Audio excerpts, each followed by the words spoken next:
Clara Williams had it all: the sprawling penthouse, the roaring cars, and a name that echoed across industries. But despite all the luxury, she felt empty. Her company, Aurora Designs, had grown fast, but somewhere along the way, something broke. Her employees were quitting without notice, projects were failing, and her board accused her of being disconnected from real people. One night, sitting alone in her glass-walled office overlooking the city, Clara whispered to herself, "Maybe I've lost touch with what really matters." So, she made a bold decision. She'd step down from her position for a few months, unofficially, and work undercover at one of her own branches. No one would know who she truly was. With the help of her trusted friend and HR head, she created a new identity: Clara Dawson, a divorced single mother who needed a job to make ends meet. Her plan was simple: blend in, observe, and discover who truly cared about the company and who didn't. On her first day at the warehouse division, she wore faded jeans, a plain t-shirt, and tied her hair back.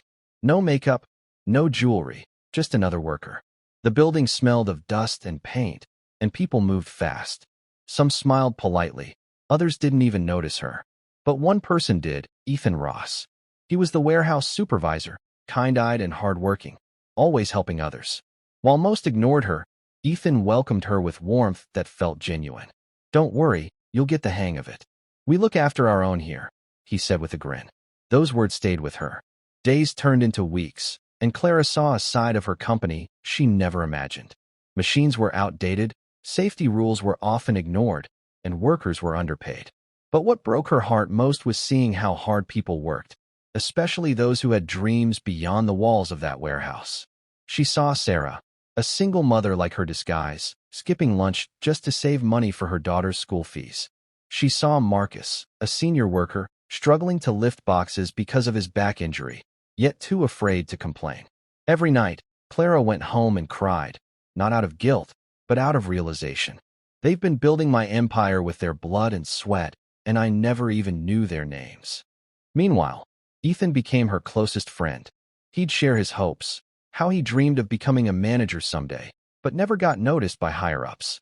He defended the workers, fought for them quietly, even paid from his pocket when someone fell short on food or transport. Clara began to admire him, not just as a worker, but as a man of integrity. One day, a corporate inspection team arrived unannounced. They treated workers harshly, shouting and blaming them for everything wrong. Clara couldn't stay silent. She stepped forward to defend her co-workers, challenging the inspectors boldly. Her courage shocked everyone, including Ethan. But later that day, she overheard something devastating. One of the team members called Ethan into the office and offered him a promotion to corporate headquarters. But only if he cooperated and reported any negative employee activity, including Clara's bold defiance. Clara's heart sank. Would he take it? Would he sell out his people for success? That night, Ethan came to her quietly. "They offered me something today," he said. "But if taking it means betraying my people, I'll never do it." That moment broke her. Because he passed the test, she didn't even tell him existed. 2 weeks later, the company announced that the CEO, Clara Williams, would visit the branch personally. Everyone prepared nervously. That morning, Clara walked into the office, not as the dusty worker Clara Dawson, but as the powerful CEO in a crisp white suit. The room froze. Whispers spread like wildfire. "That's her? No way. She was one of us." Ethan stood speechless. You're the CEO?" She smiled softly, tears in her eyes. "Yes, but what I learned here is worth more than every dollar I've ever made." She then turned to the staff and announced new reforms: better pay, health insurance, upgraded equipment, and an open-door policy for all workers. But the moment that melted hearts was when she turned to Ethan and said, "And as of today, Ethan Ross is the new operations manager." Because true leadership isn't about titles, it's about loyalty and heart. The warehouse erupted in cheers. Ethan couldn't speak.